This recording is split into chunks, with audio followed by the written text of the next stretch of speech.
Assalamualaikum warahmatullahi wabarakatuh. Perkenalkan, nama saya Fahira Safsabila Bartonif, NIM 1022200037, Prodi Hukum Pidana Islam. Kali ini saya akan menjawab 4 soal dari mata kuliah Hukum Adat dan Budaya Jambi dengan dosen pengampu Muhammad Aiman SHMH. Tanpa memperlama waktu, langsung saja kita mulai. Yang pertama soalnya yaitu sumber hukum adat. Di sini disuruhnya ada 2, yaitu yang tertulis dengan yang tidak tertulis. Di sini yang saya dapatkan bahwa sumber-sumber hukum adat itu adalah 9. Yang pertama itu adat istiadat atau kebiasaan yang merupakan tradisi rakyat. Maksudnya itu kebiasaan atau hasil buatan manusia yang hasil kebiasaan manusia yang dilakukan secara terus-menerus sehingga menjadi tradisi. Yang kedua, ada namanya kebudayaan tradisional rakyat.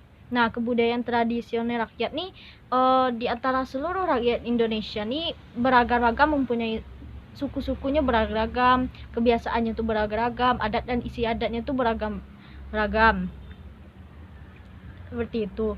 Yang ketiga, urgeran atau kaidah dari kebudayaan Indonesia asli. Di sini budayanya tuh dari budaya Indonesia yang asli dari Indonesia itu sendiri, tidak tercampur dari kebudayaan negara lain ataupun manapun. Yang keempat yaitu adanya perasaan keadilan yang hidup di masyarakat. Yang kelima tuh pepatah adat. Yang keenam tuh dokumen-dokumen yang hidup pada waktu itu, yang merupakan ketentuan-ketentuan hukum yang hidup. Yang ketujuh, kitab-kitab hukum yang pernah dikeluarkan oleh raja-raja. Yang kesembilan tuh adanya doktrin tentang hukum adat. Yang kesepuluh, hasil-hasil penelitian tentang hukum adat dan nilai-nilai yang tumbuh dan berlaku di dalam masyarakat. Di sini dari ke-9 sumber-sumber hukum adat nih, bahwa dari pemikiran saya yang sumber hukum yang tertulis tuh ada 3, yaitu yang di poin ke-6, ke-7 dengan yang ke-9. Dari dokumen-dokumennya, kitab-kitabnya dengan hasil penelitiannya. Kalau dokumen-dokumennya tuh itu misalnya kayak kitab-kitab itu kan pada hukum-hukum yang berlaku pada adat yang terdahulu tuh kan dicatat secara tertulis. Nah, jadi itu sumber yang tertulis sama hasil-hasil penelitian tentang hukum dan nilai adat yang tumbuh dan berlaku di masyarakat. Nah, kalau hasil-hasil penelitian nih, orang-orang dulu yang meneliti adat-adat yang tumbuh di masyarakat nih, nah itu kan ditulis juga. Terus kalau sumber-sumber hukum adat yang tidak tertulis itu seperti kebiasaan masyarakat yang sudah menjadi tradisi, itu kebudayaan tradisionalnya yang beragam-ragamnya tuh. Terus pepatah adatnya. Lanjut. Yang kedua yaitu sejarah hukum adat. Di sini yang saya dapatkan sejarah hukum adat yaitu di Indonesia.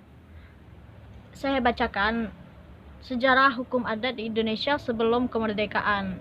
Periode sejarah hukum adat pada masa penjajahan Belanda terbagi dalam beberapa zaman. Yang pertama, zaman Daendels 1808 sampai 1811. Beranggapan bahwa memang ada hukum yang hidup dalam masyarakat adat, tetapi derajatnya lebih rendah dari hukum Eropa. Jadi tidak akan mempengaruhi apa-apa sehingga hukum Eropa tidak akan mengalami perubahan karenanya. Yang kedua, zaman Raffles pada tahun 1811 sampai 1816.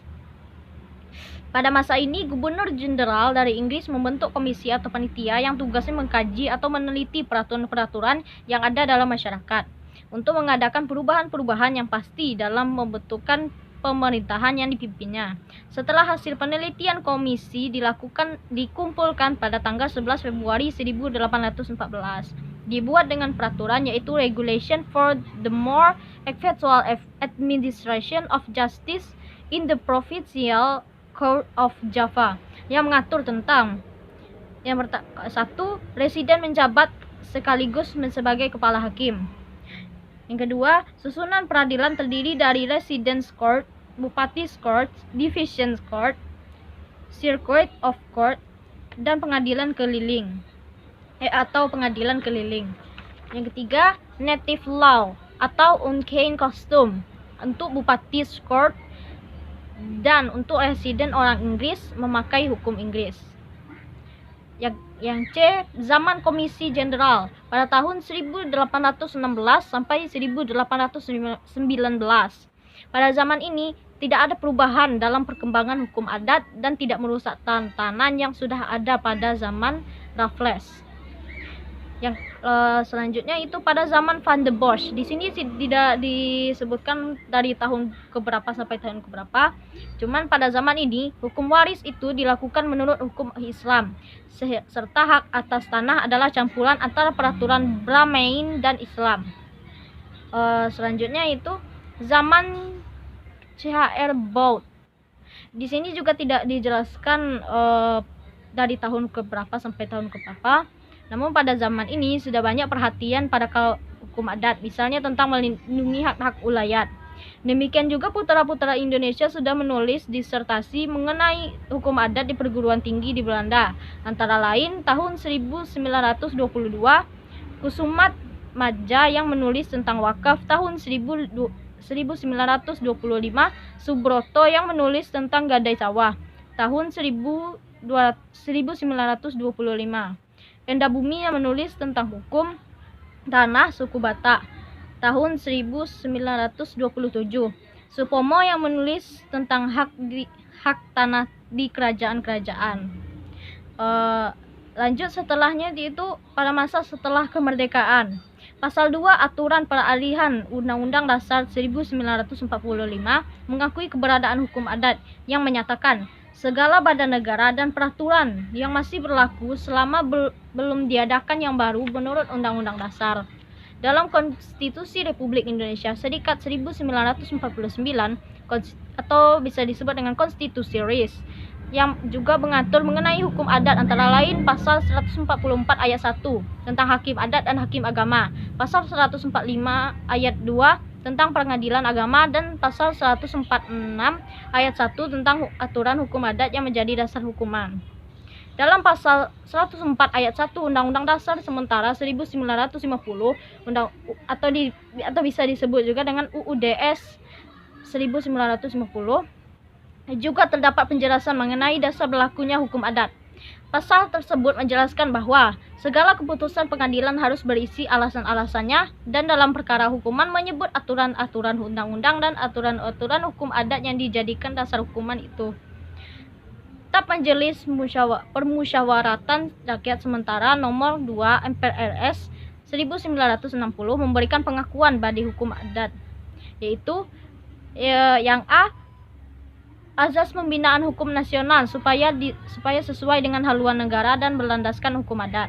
Yang B, dalam usaha homogenitas di bidang hukum supaya diperhatikan kenyataan yang hidup dalam masyarakat. Yang C, dalam penyempurnaan undang-undang hukum perkawinan dan waris supaya diperhatikan faktor-faktor agama dan lain-lain. Kemudian juga dalam penyusunan Undang-Undang Nomor 5 Tahun 1960 tentang Undang-Undang Pokok Agraria atau disingkat dengan UUPA juga berdasarkan pada azas hukum adat. Undang-undang tersebut juga mengakui keberadaan hukum adat, seperti pengakuan terhadap keberadaan hak ulayat. Pasal 5 UUPA menyatakan hukum agraria yang berlaku di atas bumi, air, dan ruang angkasa ialah hukum adat, sepanjang tidak bertentangan dengan kepentingan nasional dan negara yang berdasarkan atas persatuan bangsa, dengan sosialisme Indonesia, serta dengan peraturan-peraturan yang tercantum dalam undang-undang ini, dan dengan peraturan perundangan lainnya, segala sesuatu dengan mengindahkan unsur-unsur yang bersandar pada hukum agama. Pasal 3 Undang-Undang Nomor 19 Tahun 1964 tentang ketentuan-ketentuan pokok kekuasaan kehakiman memberikan pengakuan bahwa hukum yang dipakai oleh kekuasaan kehakiman adalah hukum yang berdasarkan Pancasila, yakni yang setidaknya berakar pada kepribadian bangsa. Seterusnya, dalam pasal 17 ayat 2 yang menjelaskan bahwa berlakunya hukum tertulis dan hukum tidak tertulis. Peraturan perundang-undangan tersebut dengan nyata menyebutkan keberadaan dan keberlakuan hukum adat dalam masyarakat Indonesia. Setelah amandemen kedua, Undang-Undang Dasar 1945, Pasal 18B ayat 2 menjadi dasar pengakuan hukum adat dalam Konstitusi Negara Indonesia, yaitu negara mengakui dan menghormati kesatuan-kesatuan masyarakat hukum adat beserta hak-hak tradisionalnya sepanjang masih hidup dan sesuai dengan perkembangan masyarakat dan prinsip negara kesatuan Republik Indonesia yang diatur dalam undang-undang. Dari sejarah hukum adat yang saya dapatkan cuman sejarah hukum adat yang terjadi di Indonesia dari sebelum kemerdekaan dan sesudah kemerdekaan. Lanjut yang ketiga, yaitu ada namanya sistem hukum adat. Di sini saya akan menjelaskan dulu sistem hukum adat itu seperti apa. Yang di sini yang saya dapatkan tuh ada 3. Yang pertama, tuh hukum adat tidak mengenal pembagian hak-hak, karena dalam perlindungan hak-hak dalam hukum adat adalah terletak di tangan hakim atau kepala adat. Nah, contohnya di dalam persengketaan di pengadilan, hakim akan menimbang berat ringannya kepentingan hukum yang saling bertentangan. Apabila seseorang bukan si pemilik sawah, kemudian dia menjual sawah itu kepada orang lain, dan kemudian si pemilik sawah itu menuntut si pembeli sawah. Udah salah. Aku beli belit ya. Astaga. Di sini yang saya dapatkan sistem hukum adat tuh ada 3. Yang pertama, di hukum adat itu tidak mengenal pembagian hak-hak, karena perlindungan hak-hak dalam hukum adat terletak di tangan hakim atau kepala adat. Misalnya, apabila seseorang yang bukan pemilik sawah, kemudian dia menjual sawah itu kepada orang lain, dan kemudian si pemilik sawah menuntut si pembeli sawah untuk sawah itu dikembalikan kepadanya, maka hakim akan menimbang kepentingan si pembeli tersebut. Di dalam persengketaan tersebut, hakim akan menimbang berat ringannya kepentingan hukum yang saling bertentangan. Yang kedua, yaitu hukum adat tidak mengenal perbedaan antara hukum pidana dengan hukum privat. Kalaupun ingin mengadakan perbedaan antara hukum privat dengan hukum pidana, maka hukum adat itu terletak di tengah-tengah antara hukum pidana dengan hukum privat. Yang ketiga, yaitu di dalam hukum adat, setiap pelanggaran hukumnya maka akan membutuhkan pembetulan hukum kembali, dan kepala adat yang memutuskan agar adat apa yang harus digunakan untuk membetulkan adat yang dilanggar itu. Lanjut, di sini yang saya dapatkan ada namanya corak hukum adat di Indonesia. Terdiri dari 8. Yang pertama, tradisional. Hukum adat yang sudah turun-menurun sejak dahulu kala dari nenek leluhur sampai anak cucu, sampai eksistensinya tetap dipertahankan. Yang kedua, keagamaan atau disebut dengan religion magis, yaitu hukum adat mengandung kaidah-kaidah kekuatan gaib dan kepercayaan kepada Tuhan Yang Maha Esa. Mayoritas masyarakat Indonesia percaya bahwa Tuhan itu ada. Namun banyak juga yang percaya bahwasannya yang ada di semesta ini memiliki jiwa seperti animisme dan dinamisme, dan di setiap kegiatan di bumi ini diawasi oleh makhluk-makhluk lain. Yang ketiga, itu kebersamaan atau komunal. Dalam hukum adat, kepentingan individu berada di bawah kepentingan bersama. Kepentingan bersama jauh lebih penting daripada kepentingan individu. Dalam hal ini diserap dalam konstitusi kita, yaitu pasal 33 ayat 1 UUD Negara Republik Indonesia tahun 1945. Perekonomian disusun sebagai usaha bersama berdasarkan atas azas kekeluargaan. Nah, yang keempat, konkret dan visual. Konkret itu artinya jelas dan nyata. Kalau visual artinya tidak tertutup atau kelihatan, jelasnya tidak tersembunyi. Lanjut yang kelima, yaitu terbuka dan sederhana. Terbuka artinya menerima maksudnya unsur-unsur asing sepanjang tidak bertentangan dengan jiwa dan semangat hukum adat tersebut. Sederhana artinya bersahaja, tidak bertele-tele, mudah dalam administrasinya dan saling percaya. Yang keenam, tidak dikodifikasi. Hukum adat tidak dibukukan atau tidak dibuat menjadi satu buku, tidak ditulis seperti layaknya kitab undang-undang seperti KUHP. Hal ini membuat hukum adat semakin mudah diubah, namun ada yang tertulis tapi tidak mengikat semua kalangan, hanya untuk orang tertentu saja. Misalnya, hanya untuk keluarga orang-orang kerajaan atau bangsawan. Ada pun yang tertulis namun tidak secara sistematis. Yang ketujuh, dapat berubah dan menyesuaikan diri. Hukum adat juga dapat disesuaikan dengan kesesuaian kondisi masyarakat. Misalnya, dahulu harta yang diberikan kepada laki-laki saja dan perempuan hanya diberikan rasa kasihan. Namun hal ini berubah karena saat ini sudah ada persamaan antara hak antara laki-laki dan perempuan. Jika dahulu tidak boleh menikah kawin dengan satu marga, maka sekarang sudah bisa. Yang kedelapan yaitu musyawarah dan mufakat. Dalam hukum adat ini, hal ini bertujuan untuk menyelesaikan beberapa konflik. Sangat jarang ada kasus sampai ke meja pengadilan. Hal ini pula yang menjadi ciri khas kita sebagai bangsa Indonesia, murah berteman, murah senyum, dan suka berdamai. Lanjut, yaitu ada namanya persekutuan hukum adat.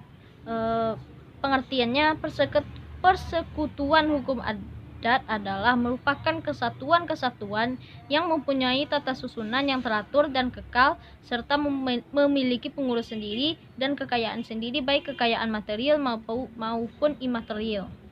Setiap persekutuan hukum dipimpin oleh kepala persekutuan yang mempunyai tugas antara lain satu, tindakan-tindakan mengenai tanah seperti mengatur penggunaan tanah, menjual, gadai, perjanjian-perjanjian mengenai tanah agar sesuai dengan hukum adat. Yang kedua, penyelenggaraan hukum yaitu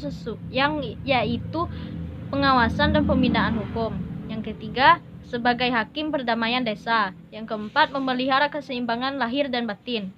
Yang keenam, menjalankan tugasnya pemerintahannya secara demokrasi dan kekeluargaan. Yang ketujuh,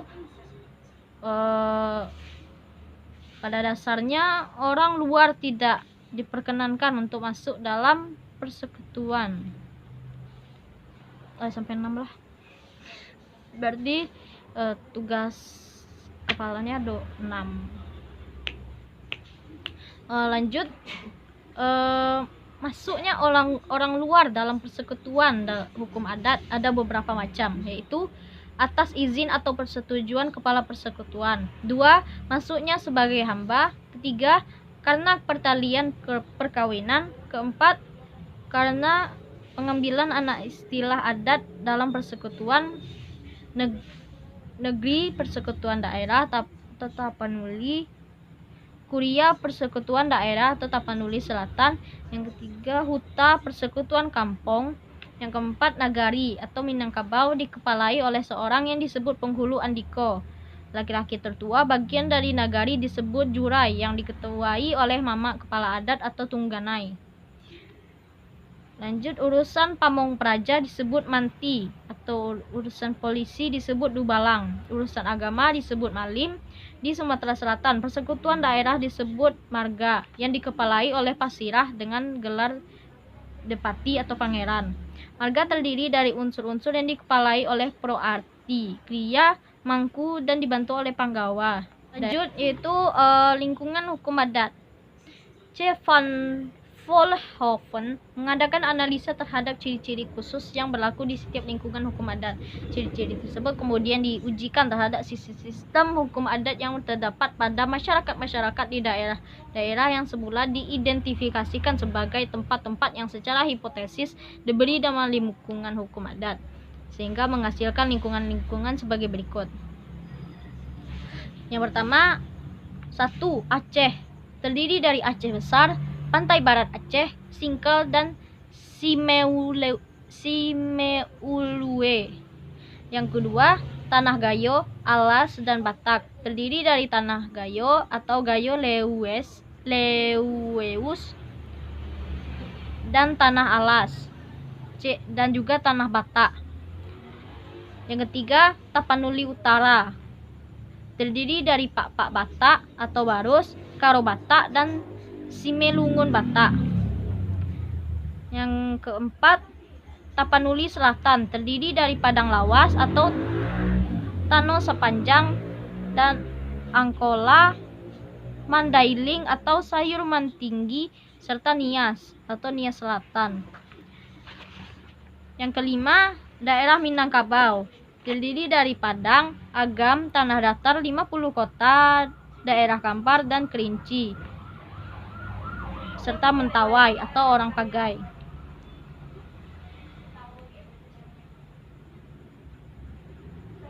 Yang selanjutnya itu ada Sumatera Selatan, yaitu Bengkulu atau Rejang, dan juga Lampung.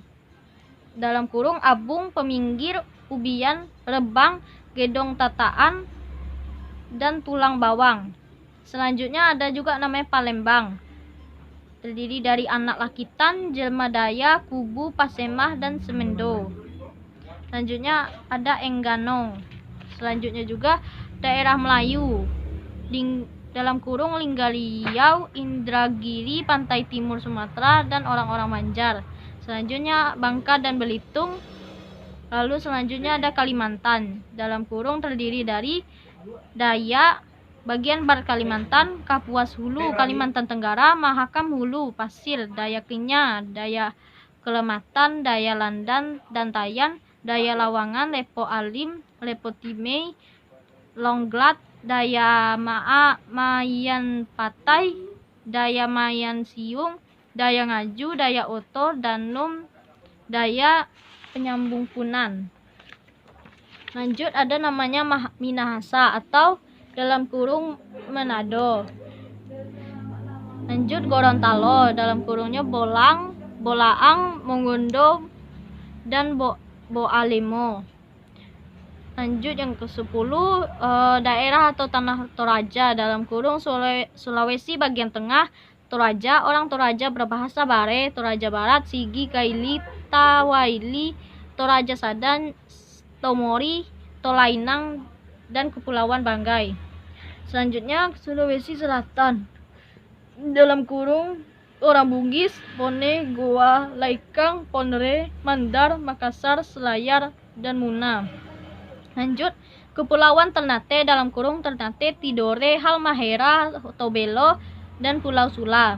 Lanjut Maluku dan Ambon, dalam kurung Ambon, Banda, orang Uli Aser, Saparua, Buru, Seram, Kepulauan Kei, Kepulauan Aru, dan Kisar. Yang selanjutnya ada Irian. Yang selanjutnya lagi Kepulauan Timor, dalam kurung kelompok Timur-Timur, bagian tengah Timor, Molo, Sumba, bagian tengah Sumba, Sumba Timur, Kodi Flores, Ngada, Roti, Safu, Bima. Selanjutnya ada Bali dan Lombok, dalam kurung terdiri dari Bali, Tangganan, Paring, Singan, Kastala, Karangasem, Buleleng, Jembrana, Lombok, dan Sumbawa. Lanjut bagian tengah Jawa dan Jawa Timur termasuk Madura, dalam kurung Jawa bagian tengah, Kedu, Purworejo, Tulung Agung, Jawa Timur, Surabaya, dan Madura. Lanjut daerah kerajaan yaitu Solo dan Yogyakarta. Yang terakhir Jawa Barat yang terdiri dari dalam kurung Parahyanagaaan, Tanah Sunda, Jakarta, dan Banten. daerah-daerah yang saya sebutkan tadi itu adalah wilayah-wilayah diberlakukannya hukum adat.